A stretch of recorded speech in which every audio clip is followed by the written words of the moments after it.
Hi, I'm Professor Canavero, and I'm here to talk to you about full body transplants. If you had $100 million, what would you do with it? Would you buy a few exotic cars, maybe a few private planes, or even a mansion? Well, at the Harbin Medical Institute in China, they want to take that money and do a full body transplant. So what they would do is they'd take a patient's head and they'd swap out the body.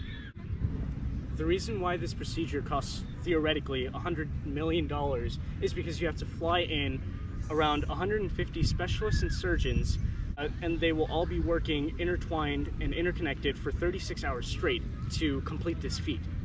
Now, before we actually get the patient and the donor body prepped, you have to make sure that both of them have matching immunotypes, they're around the same age, and are both young, and you want to make sure that the donor body is brain dead. When this criteria is met, you want to make sure that the room is prepped from 10 to 20 degrees Celsius. Once that occurs, the procedure is ready to happen. And now, Dr. Sergio Canavero, he will be the head surgeon to do this procedure.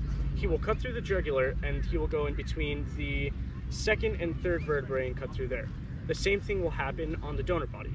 Now, once that is done, you want to make sure that the catheters are attached to the carotid arteries on the patient's head and the donor's body, and then a cardiologist will need to conduct a open heart massage on the donor body to make sure that there's proper blood flow throughout the donor body and the patient's head.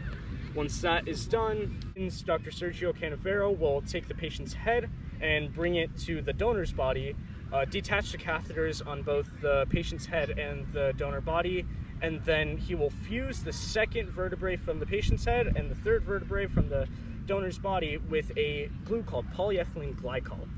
Well, when that happens, sew up the neck so that there isn't a chunk of skin missing, of course. And once that happens, the patient will rest in a coma for several weeks. Now, this procedure is very, very risky. So the patient might last only several hours if they don't die during the procedure itself. But if it occurs successfully, then the patient might be able to last a few more years. Who knows?